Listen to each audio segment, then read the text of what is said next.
Great decision that you made joining us in the trenches with Dave Lapham, brought to you by First Star Logistics, coming to you from our studio that is second to none. And that is our special guest. Solomon Wilcots is second to none. Solly is a football savant, man. He can talk football all day long with you. He played the game at a very high level, and then he got into the broadcast world, communications. And he's done all that at an extremely high level, whether it be radio, television, podcasting, whatever the case may be. And we've chopped it up a few times. I love talking football with Solomon Wilcots, and in this podcast, we talk about training camp stories. You know, both of us get into our training camp memories a little bit and what it was like back in the day, and then the compensation or lack thereof for all of that work at training camp and everything that went along with it, and how different it is for today's football players as opposed to football players of the past, and how much better, honestly, it is for today's football players. And then we also get into a big conversation about the Cincinnati Bengals and get into Joe Burrow and Jamar Chase and what a dynamic duo those two guys are. Other players on the football team offensively that are key components, key weapons. And then also talk about the fact that the Cincinnati Bengals defense has to improve. If the Bengals defense can climb to a top 10, top 12 instead of a bottom 10 or even bottom 5 defensive football team, they've got playoffs written all over it. They're a Super Bowl contender. With Joe Burrow at the quarterback position, I think they can win a Super Bowl. Playing the way he is playing right now, they can win multiple Super Bowls. But you got to win more games than you lose. And the Cincinnati Bengals, that's the burden of responsibility right now. Take care of business during Joe Burrow's prime years. You're right in the middle of Joe Burrow's prime years.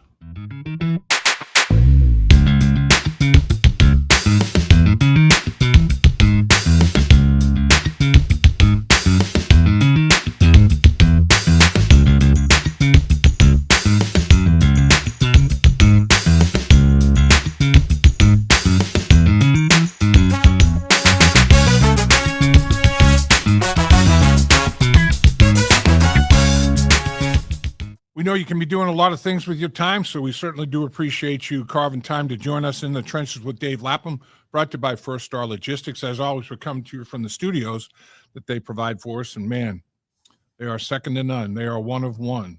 And speaking of one of one, how about our special guest, Solomon Wilcots? He is one of one. There's only one Solomon Wilcots. Not only did he played the game of football at an extremely high level, both physically and mentally. He transitioned to getting into communicating the game after his playing days at an extremely high level. And you name it, whatever form of communication it is, whether it be radio, television, podcasting, you pick it, you name it, whatever it is. Solomon Wilcots can do it and can do it exceedingly well. Solly, what's up, my man? Thank you, Dave. Hey, it's going great. Doing well. We're entering, early summer after Memorial Day. So these are our last days before we dive into the season, as you well know. When we were players, these were like our last days of freedom. Right. Covering the game, it's kind of the same way. We kind of live on that same schedule, right? We get the goosebumps. We go to training camp. We're not playing, but it's still that same mentality, right? Oh, no doubt. No doubt. And like I said, one of the things that you do, Solly, is so well as podcast, and had a chance to catch up with you on your Believe in the Bengals podcast. And I'll tell you what, man, that you do a heck of a job in that arena as well. I mean, you're a tremendous podcaster. There's nothing from a communication standpoint that you can't do. And we were talking about that, the fact that, this era of football with us, it was like, okay, we got a little bit of time. Now we have to work on our own. We have to make sure we stay in shape. We have to make sure we lift weights, keep ourselves in good cardio condition, all that sort of thing. Yeah. And you're going to have, mini camps that'll last for like a week.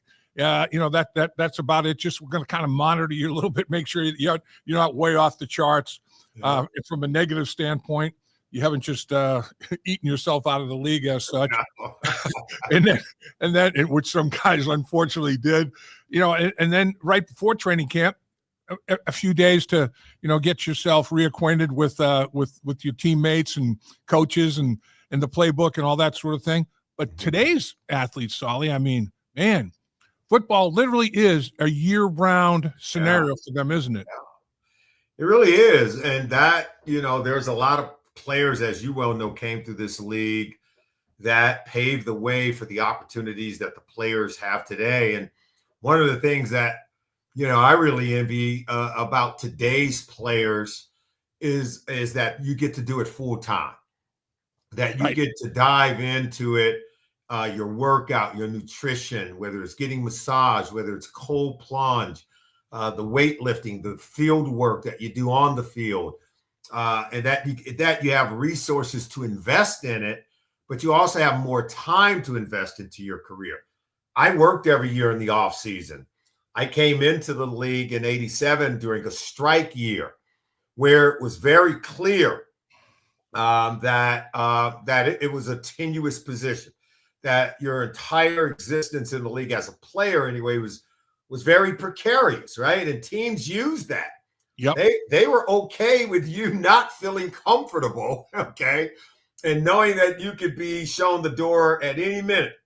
I'll never, ever forget it. This is no personal slight against anyone. This is just how the business was. I joined the Cincinnati Bengals. I'm in my rookie year. I'm hoping.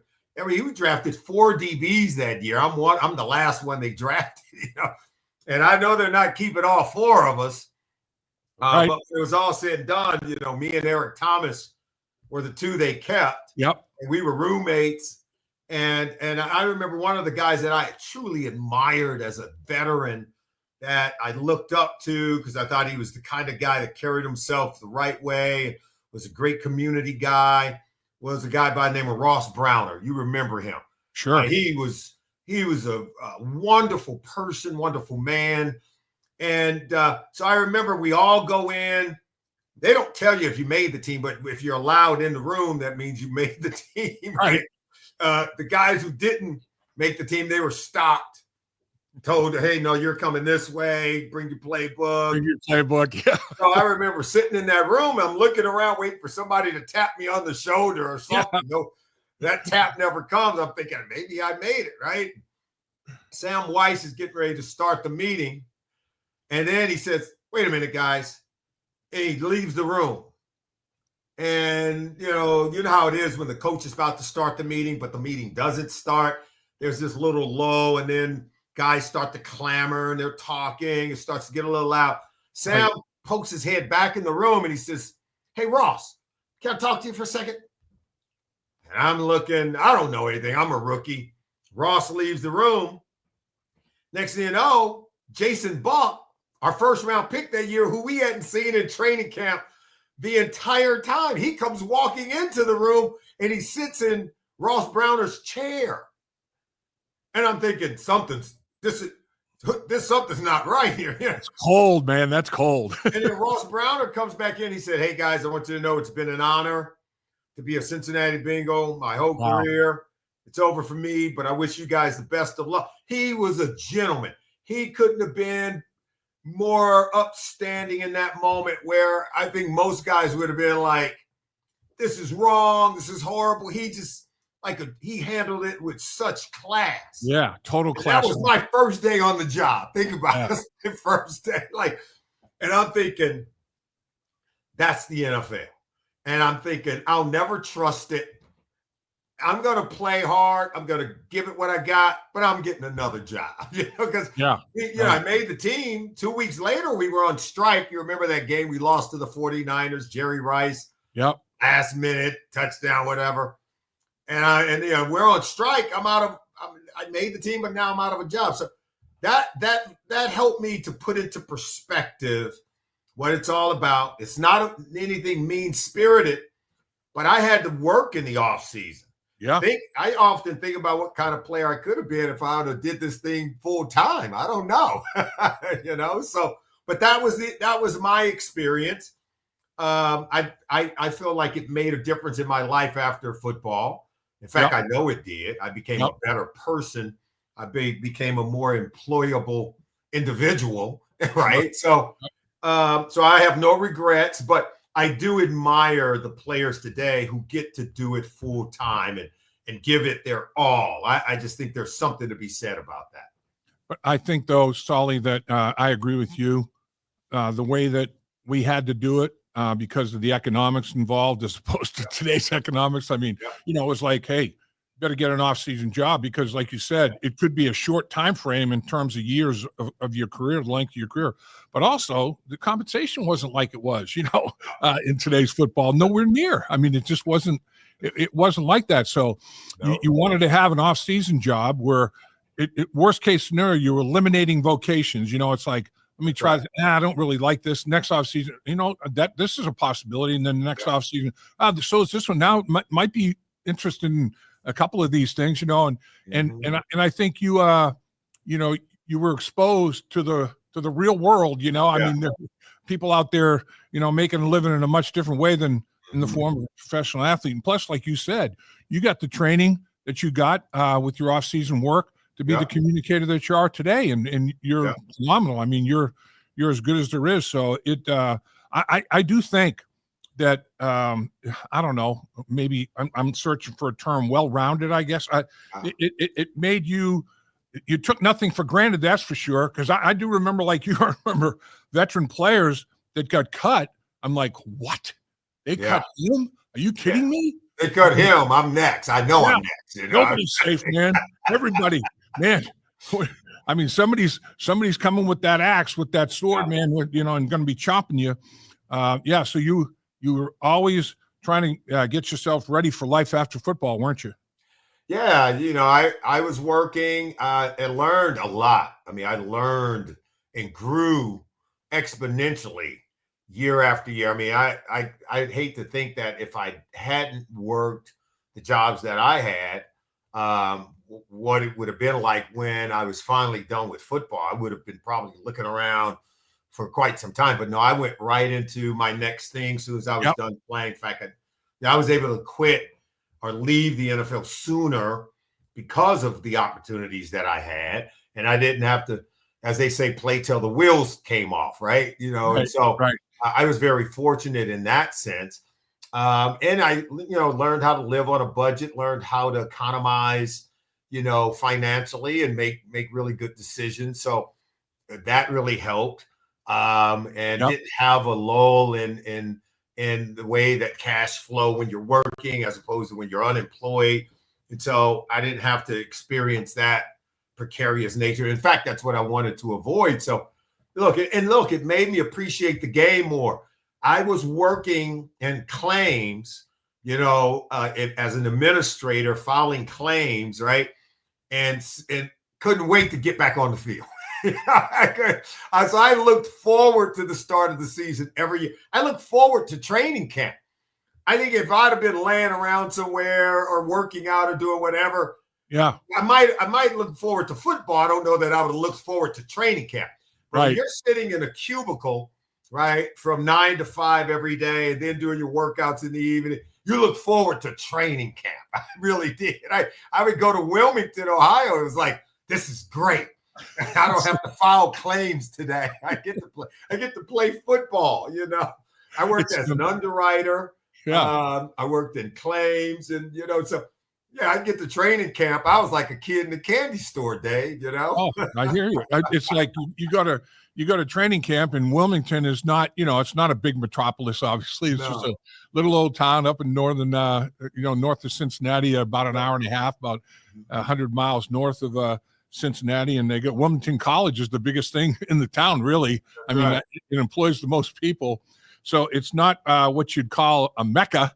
But when you went to training camp, and you were going to Georgetown, and they were feeding you the way they fed you, I mean, oh man, the meals that you got at training camp, 3 squares, great, unbelievable. It's like you can't wait, man. Twice a day, we practice.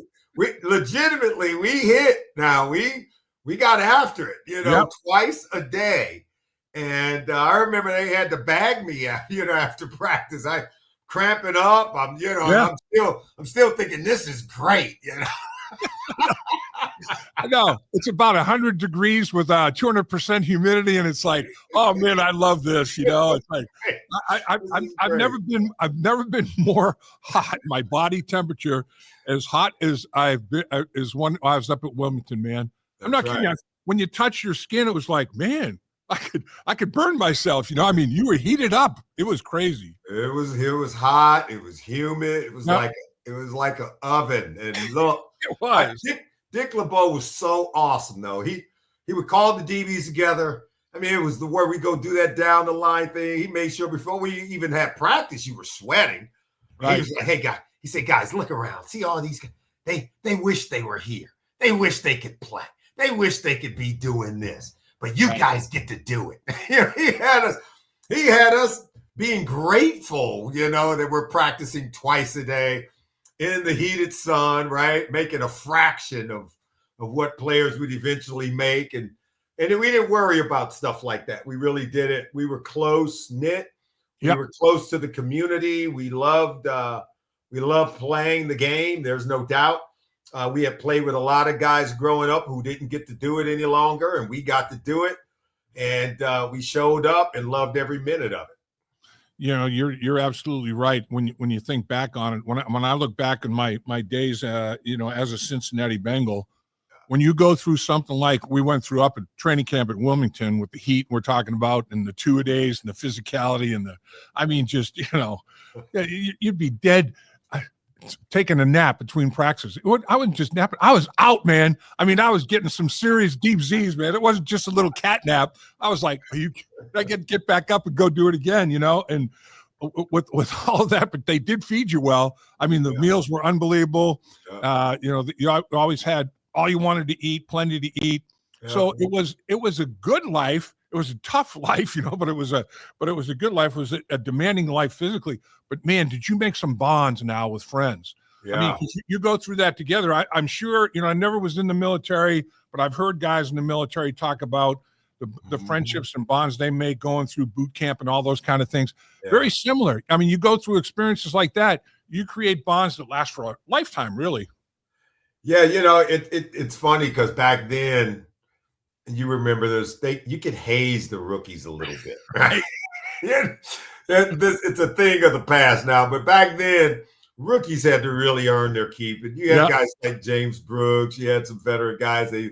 They wanted to have their fun. They wanted to make sure that you knew everything. I can tell you right now, it was a breeze for me because I pledged a fraternity when I was in college. So I was like, this is nothing. Sing a song. Okay, sing the song, sit down, right? You're like, do this. All right, do that, sit down. They're like, this guy's not nervous. He doesn't. Right. He's not mad. No, I'm not mad. No. You can't do anything to me. This is nothing. This is not. I think they said he's no fun. We're gonna go move on to somebody else that it really bothers, So right. So they left me alone. It was like 5 minutes of sing a song, sing your fight, and then they were like, this guy, he's no fun. They moved on to somebody else. I just remember it. So that went quickly. And, Eric Thomas and we were roommates. And I just remember, after practice, that first practice, I get in the cold. I was doing cold plunge then. So you get in the cold tub because you want your legs in the afternoon. Right. And I'm going back. I'm going to get something to eat, take a nap. Eric's like getting in. I got to run. I got to go take care of this. I got to go. It's like, where are you going? We're in the middle of nowhere. And he's like, I got some errands to run. Who's running errands in the middle of training camp in Wilmington, Ohio? Come to find out, he's just an Energizer bunny. He can't sit down. He can't. He was that guy. He had to be going. I'm the guy. I'm like, I'm going to lay down. So, man. So we were that kind of roommates. But I mean, this guy had more energy than anybody but you could tell with his speed and the way that he is, you could tell, I mean, just in his personality, he's a very energetic guy. Right. And he hadn't changed a bit in 40 years. I'm telling you, played, we had a 14-game schedule back then. Yeah. But we had 6 preseason games, and one year we had 7. We had the Hall of Fame game. And the preseason games, those 6 preseason games, you got your salary was divided by 14 by your regular season games. You got game checks, say it was, 28,000 divided by 14, you got $2,000 a game. During training camp, I mean, it was like you were playing for, $300-$400 a week. And it wasn't, it was like you were getting killed, destroyed, all the things that you're talking about. I mean, you were just getting beaten up physically and mentally, just abused physically and mentally for nothing. I mean, it was like, and you talk to players today about it and they look at you like you're mentally ill. Why would you do that? Why would you even think about doing that? Well, man, to play in the National Football League, that's what you had to do. And man, everybody wanted to play in the National Football League. There's no two ways about that. Yeah, I mean, look, those were the wages at the time, right? Yeah. It was better than some of the other jobs. I did have friends that I went to college with who were working their first job at the same time I was working mine on my rookie year in the NFL. And they were making more money than me as sales reps. Wow. So I was like, well, maybe the NFL isn't the best place to be. That also led me to going to get a real job. Like, if I can almost double up. I was so envious of guys I went to school with. They had these sales jobs making good money. Back then, sales jobs were different than they are today. They had money they could draw down on. They could travel. They were, right. You had more perks on the sales side than you do today, where the accounting is much more stringent, right? Back then, a sales job, man, you had an account you could expense account. Yeah. Exactly. You had an expense account you can draw down on. Yeah. They were telling me, I was like, oh my goodness, why am I doing this? I should be, they had me thinking there a little bit. Nowadays, I mean, players, it's a done deal. I mean, the minimum salary in the NFL today for a player is what, $950,000. Unreal. And I'm happy for them now. I want you to know that I'm happy for players. Same because here. They deserve it. And look, they don't go through 2-a-days and they don't need to. I'm okay with that. Yeah. You and I both know they work their tails off for what they earn. They are force multipliers. I mean, you look at guys like Joe Burrow and Jamar Chase.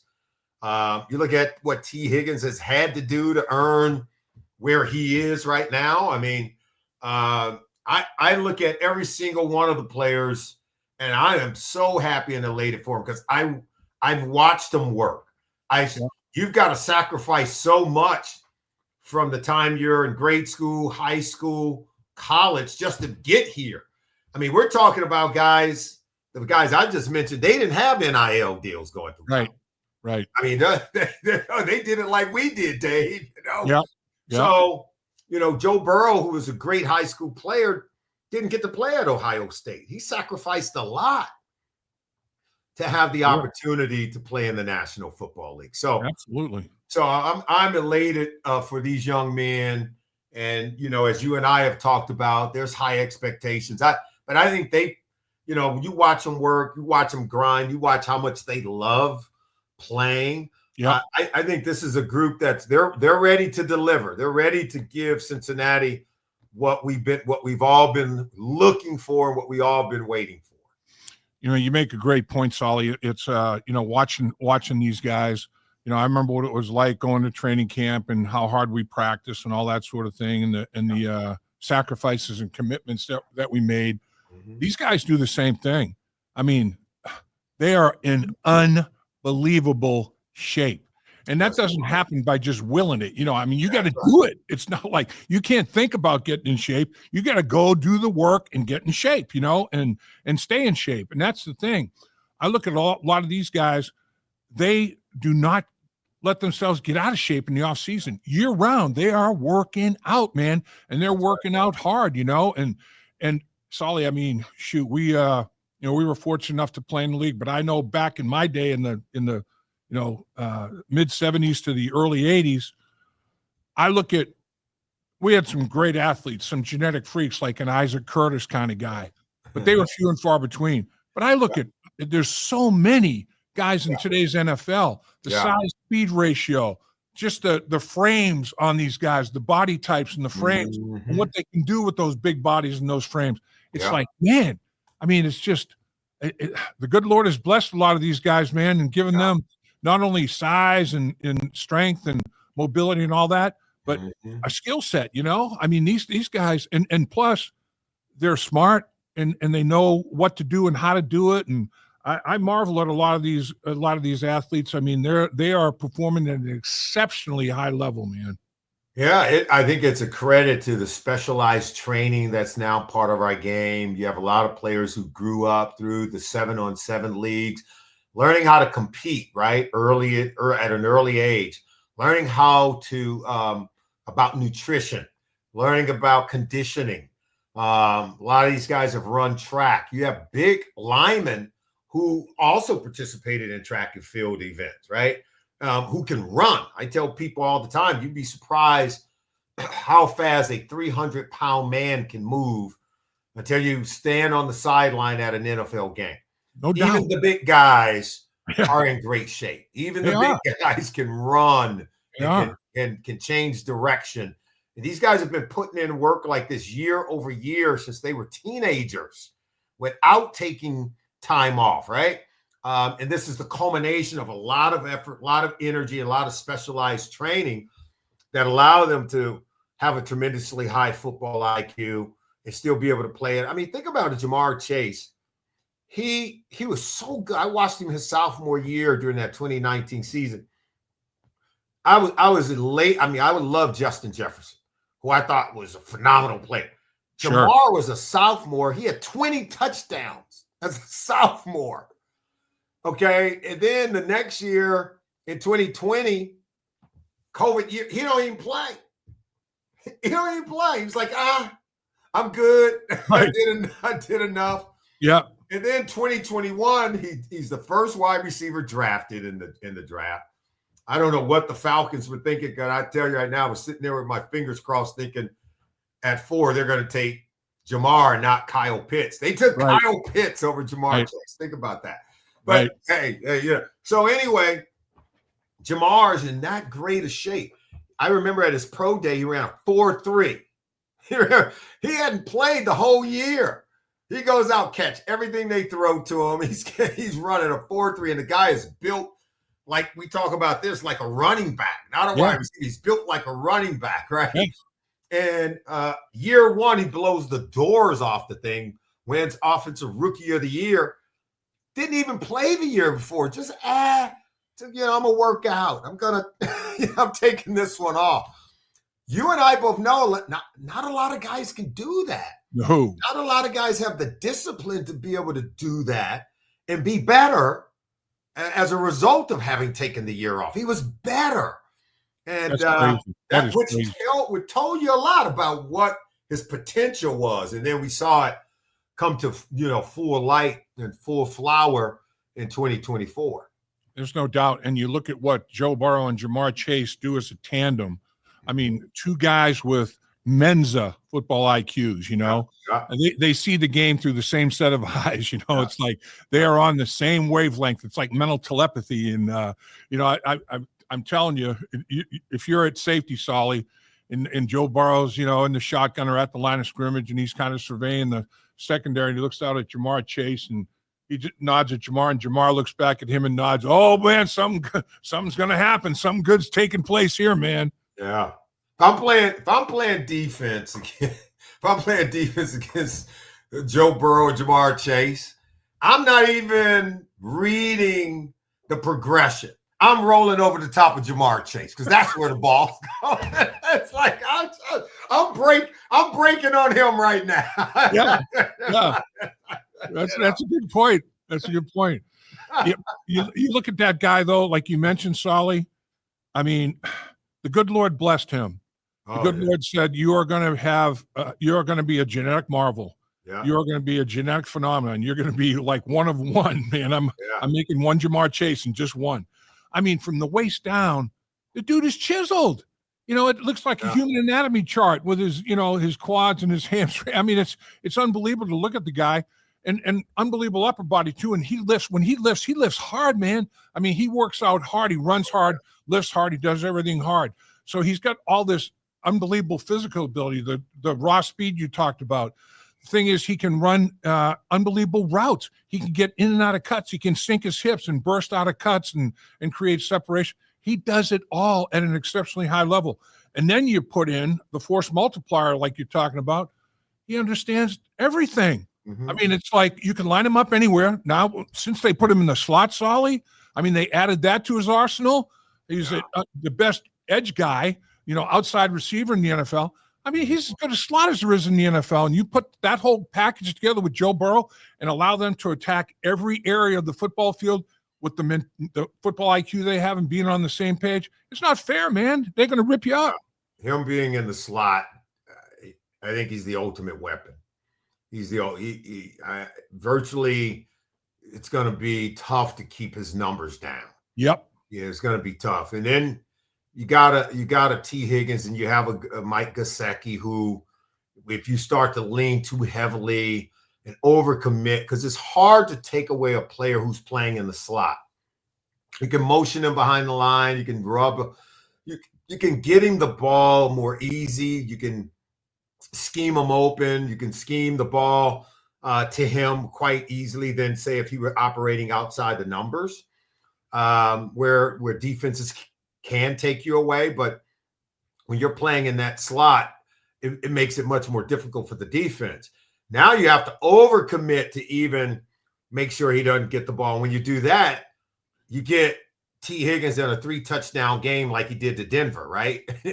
You get Mike Gesicki and like what he does in the red zone, and at times when people start to overcommit to both wide receivers, or you get a Chase Brown like he did against Dallas, catching the ball out of the backfield and speeding up the sideline and jumping in the Salvation Army bucket, right? Right. But you get elements of an offense that can at times be unstoppable when you got Joe Burrow pulling the trigger, understanding defense, who, as he's going into his sixth season, these are the prime years of his career, 6, 7, 8, 9, 10. Yeah. This is where, and the reason why we say it's his prime, because now he's seen it all. Yeah. He knows what he's seeing from any given team. There are times when early in his career where he was forced to hold on to it because he's not going to throw it to the other team now. He'll eat it before he does that. He'll take the sack before he does that. Now he's recognizing it. He's seeing it. I still think Cleveland is probably Jim Schwartz, and that defense still muddies the waters a little bit for him. Pittsburgh has some moments where they can cloudy things up for him. I thought Denver at times, I thought the Giants did that. That's why he had to take it and run with it. And if you notice, there weren't a lot of big plays in that game because I thought the Giants defense. But last year, once it clicked, it clicked. I mean, Baltimore didn't have a chance, right? I mean, the numbers he put up against them. So it just goes to show you that he's in his prime. He's seen a lot of what defenses want to take away and how they want to play him. They want to try to clog up the middle lanes because they know when he drops back, he's climbing the pocket like that. So now they want to take that away. There's not a lot you could do to stop him because he's a thrower, a true passer who can run. Yeah. He's not a running quarterback, and I don't know that we want a running quarterback. In fact, I know we don't. But he's a passer who can run. He's a passer who could eat you up with his mobility. And that's what makes him really, truly dangerous. But his processing I think that's his superpower. So, Solly, I can't let you go without talking defense a little bit. I mean, you were one of the great defensive players the Cincinnati Bengals have ever had in the back end, especially. I mean, Dick LeBeau and Solomon Wilcots. Dick LeBeau, like we talked about before, looks at you as a son, man. He's like, Solomon Wilcots was as smart a football player as I have ever coached.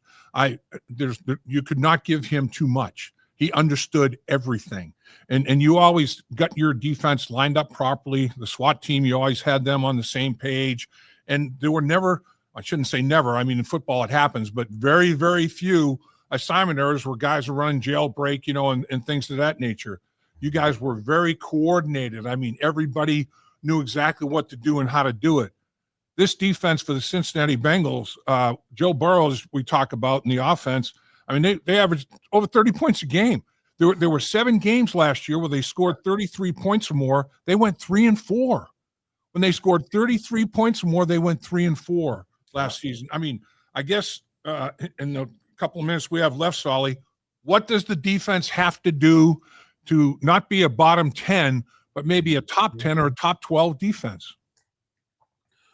Well, I think it starts, and people say, well, you got to stop the run. And yeah, you do. But in our league today, you can't let them throw the ball over your head. You cannot give up big explosive plays. Yep. You've got to limit the plays of 15 yards or more. And you got to, and because most offenses they're not patient enough. They're not disciplined enough that if you keep making them snap it, they're not going to be good enough. You remember, I think the first game against Cleveland, second game against Cleveland here last year. Cleveland goes right down the field, man. They go right down the field. Look like they're going to score. And we stop them on the goal line and get a fumble, and then we get the ball back, and then we go down and score. Right.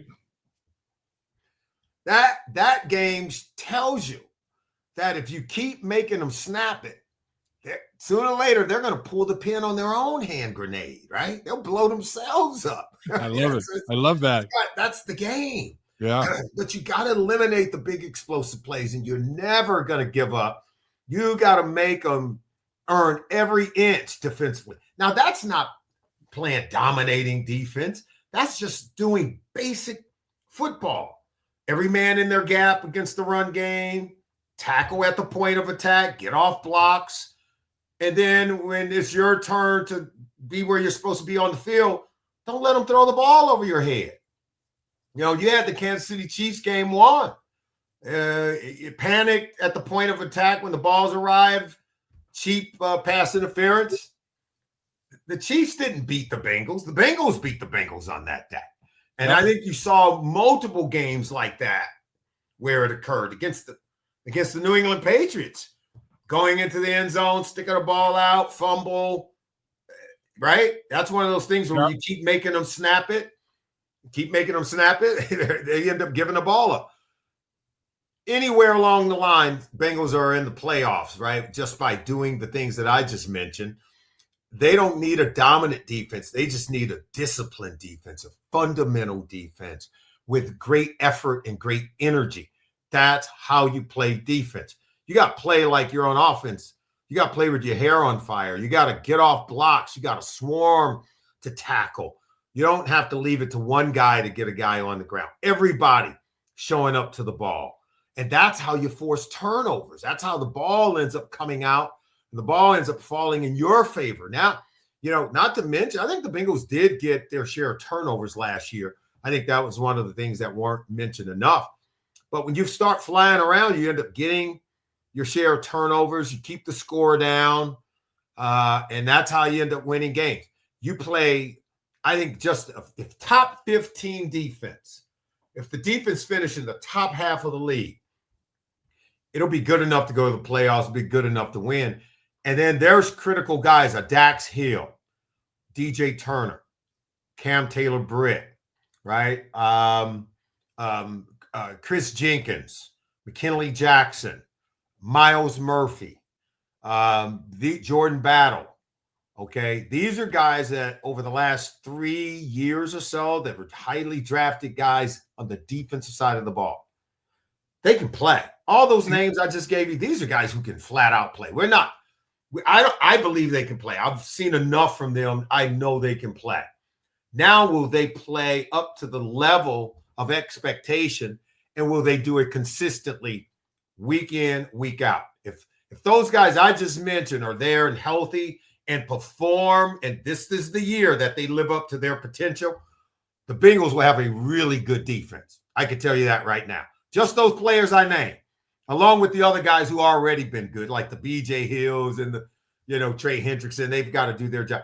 But those young core group, if they embrace it and blossom in 2025, it's going to be a fun season in Cincinnati. Trust me. And Al Golden, man. I mean, if he does with them a little bit of what he did at Notre Dame, I mean, his defensive packages, his schematics, his configurations that he did, how he utilized his players was phenomenal. You know, and all these guys that you're talking about, Solly, I mean, I think Al Golden is going to do a lot. You know, I mean, there's going to be a ton to prepare for on a weekly basis when you're dealing with Al Golden. And when you played with Dick LeBeau and Hank Buller, there was a lot to prepare for the Cincinnati Bengals, Solly, defensively. And you were the quarterback of all of it, man. And you were on top of everything else. Great football player, no question about it.